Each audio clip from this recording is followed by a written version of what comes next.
もかず時間の記録 Vlog。今回は食玩キットの制作です。衝動仮面ライダー VS から23仮面ライダースーパーワンを開封、組み立て、追加塗装して仕上げました。仮面ライダー VS は食玩フィギュア衝動の仮面ライダーシリーズです。全高約 100mm のサイズで緻密な造形と高い可動範囲が特徴。この仮面ライダー VS のキットは2017年にリリースされた商品でした。手の交換パーツは標準仕様のシルバー右手3種と左手2種、そして5ハンドのうちランダムで2種が同梱されているという設定。まずはキットの開封から。封入されているのはボディ、手の交換パーツとスタンド、頭部、マフラーです。今回はエレキハンドとレーダーハンドの2種類でした。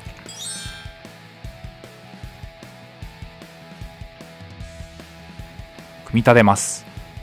パッケージ裏掲載の写真と同じ、両方開き手ですが、右のみ角度を変えた仕様のパーツで一旦組み立てていきました。シルバーのカラーリングのスタイリッシュなライダー。マフラーを挟み込む形で頭のパーツをジョイントします。今回は衝動シリーズの中では比較的スムーズに頭部はジョイントできました。キットの構成は至ってシンプルなものでした。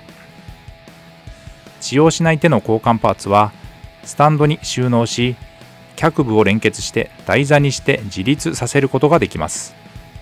塗装前、素組みでこのクオリティです。フロントビューからリアビューがこちら。塗装に向けミスタースーパークリア艶消しを吹き付け、マットな質感の下地を作っておきます。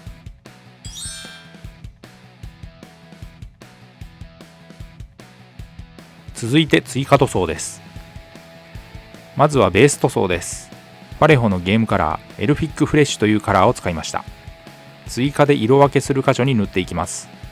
ひと手間ですが、この後の色ののり、塗装効率を考えると重要な工程なので、色分け箇所に漏れなく塗っていきます。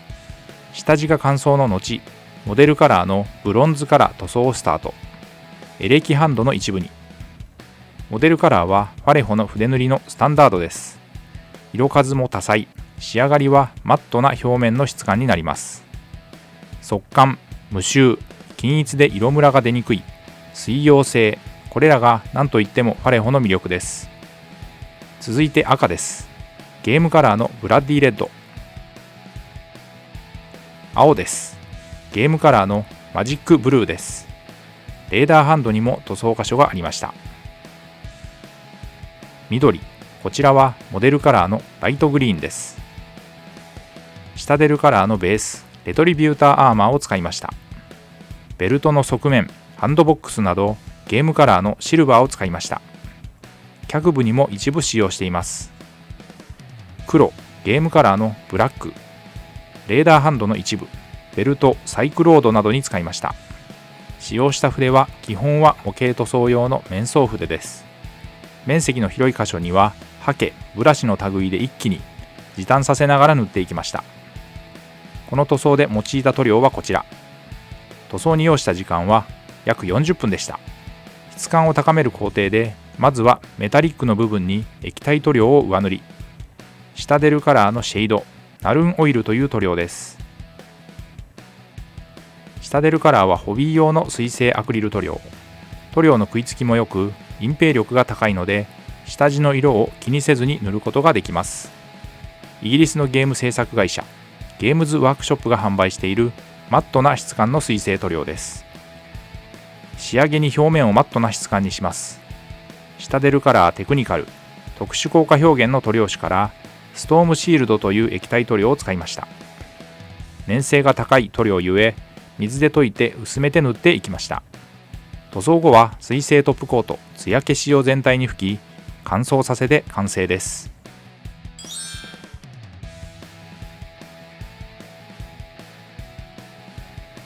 色塗り後、再度組み立てます。5ハンドの一つ、エレキハンドをジョイントして組み上げました。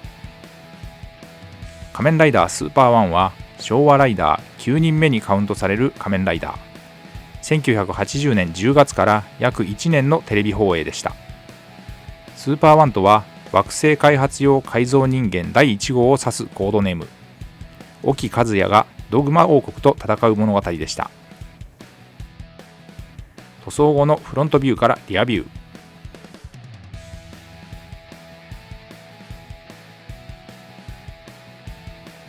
手を交換してレーダーハンド。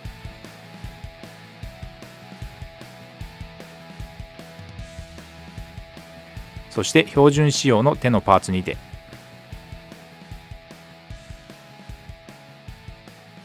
ということで今回は食玩キット製作仮面ライダー VS から仮面ライダースーパーワン組み立て水性アクリル塗料で塗装までしました。ご視聴ありがとうございました。次回の動画をお楽しみに。チャンネル登録、高評価、引き続きの応援のほどよろしくお願いします。